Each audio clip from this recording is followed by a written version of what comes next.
Good to have you here. Nice to be here. So, Nice studio. Yeah, it is, isn't it? Yeah. Yeah. I've been thinking, you've been coming to Norway for a long period of time, and every time you come here, you expand your Norwegian vocabulary. And this time, your new word is pappaperm. Yes, you pronounce it much better. Because pappaperm is part of the new season in Lillehammer. What does Frank think about the papa role? And by the way, that makes my Norwegian vocabulary a total of 1. What does he think about it? He doesn't quite, I'm not sure he quite gets it, you know, the way that the government intended. Let's put it that way, you know. There's no such thing, obviously, in the United States. We're not very civilized there, to be honest, like you are. So we, everybody kind of fends for themselves, you know, including kids. Yeah.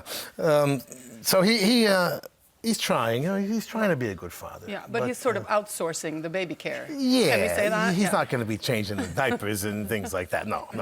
What about you? I mean, the fact that we are paid here by the government for 12 months for each baby that arrives, and every father is supposed to take like at least 10 weeks. It's amazing. Honestly, it's like. I think it's a great idea, you know, it's wonderful. We would never do it, but it's a great idea. It really is, you know. Because I've seen that you refer to Norway as a country of mystery. Is the pappaperm one of the things you refer to when you call it a country of mystery? Well, no. The mystery part is, you know, there doesn't seem to be much known about the country. I mean, once you leave here, most people think Norway's a city in Sweden. You know, I mean, it's just, you know, it's very, very strange. They don't have any sense of a product coming from Norway, or, you know, any kind of, a lot of celebrities, or, you know what I mean? It's just kind of a mysterious place. And so are you sort of working as an ambassador on behalf of us, telling the world what we're about? Revealing all your secrets?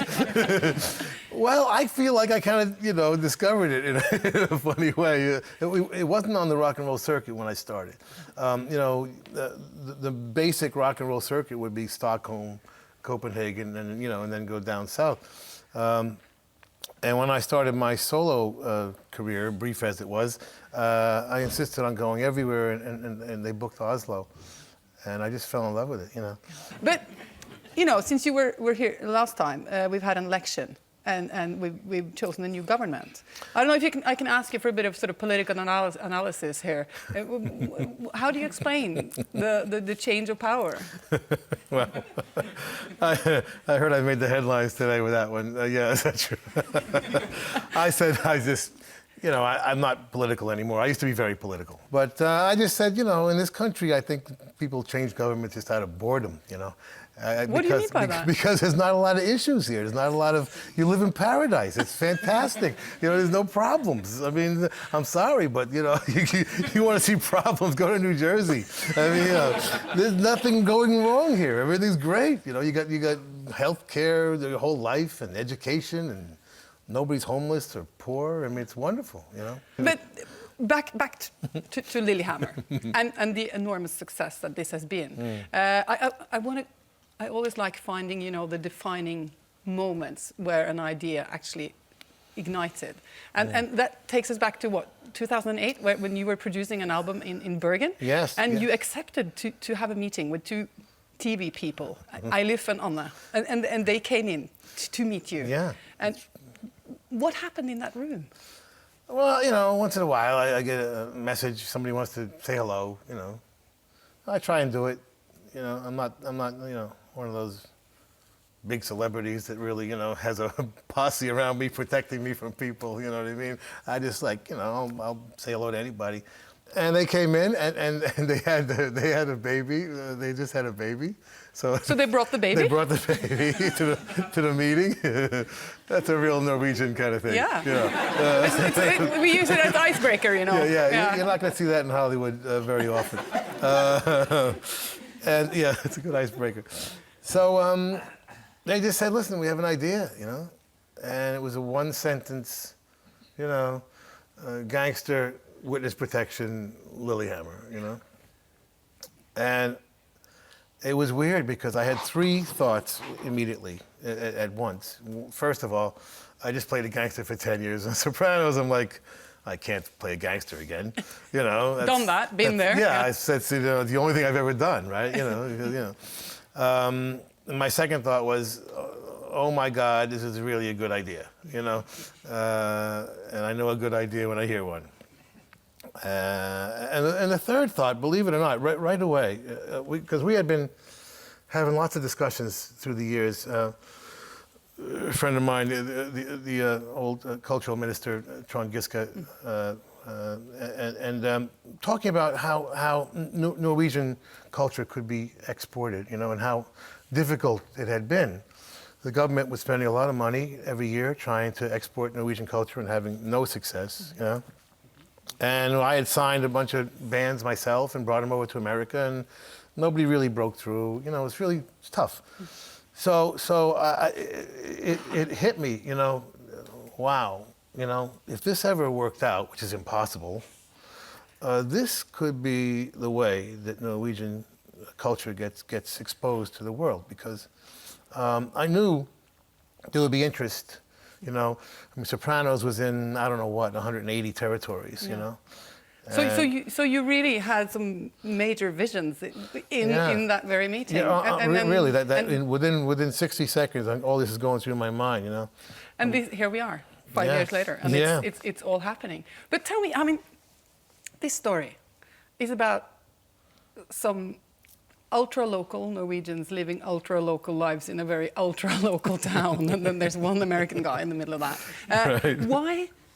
Why does that appeal to the world like it has now? It's been exported to so many countries. That's a wonderful question, and you know, we sat down and we worked on the scripts for the first season.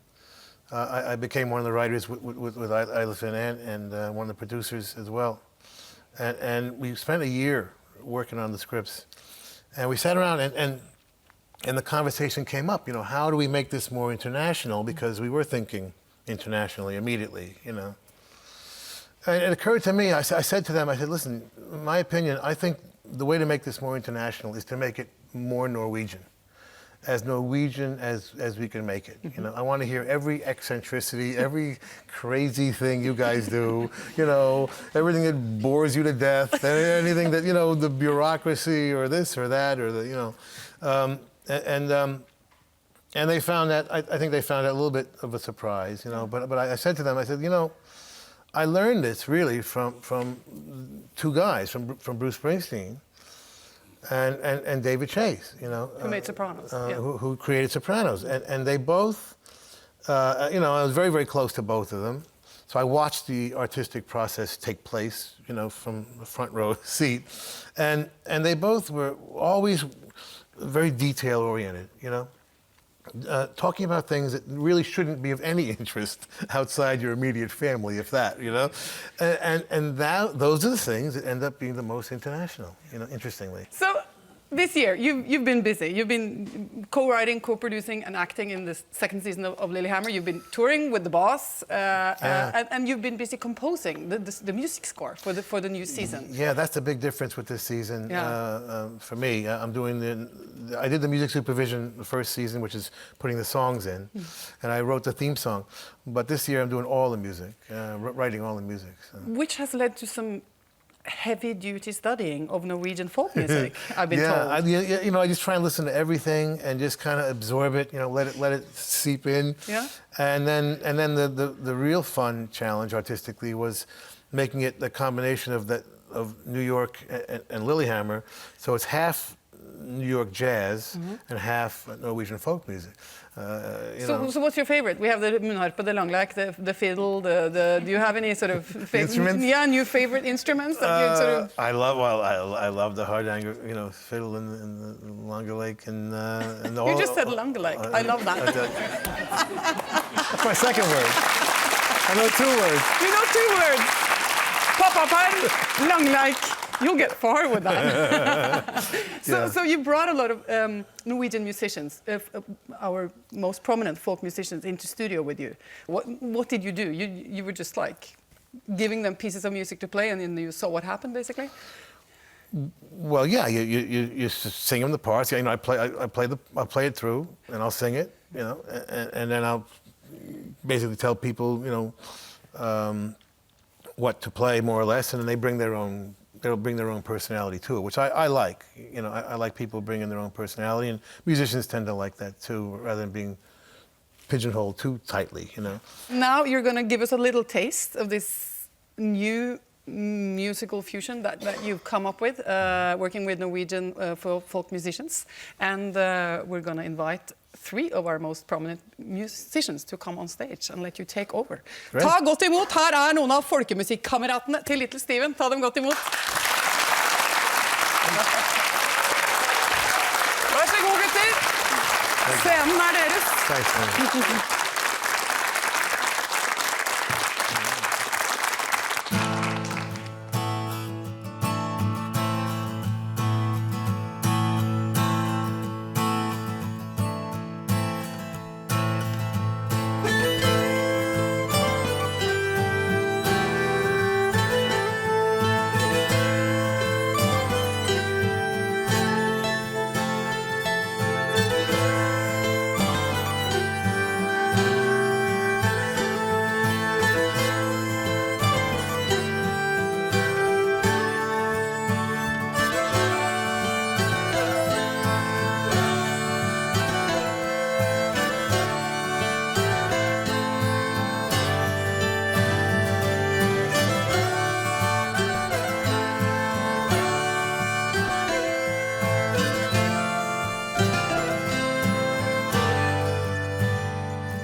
Norsk folkemusikk, det kler hverandre. Jeg tenker nå at det bare er et spørsmål om tid før han blir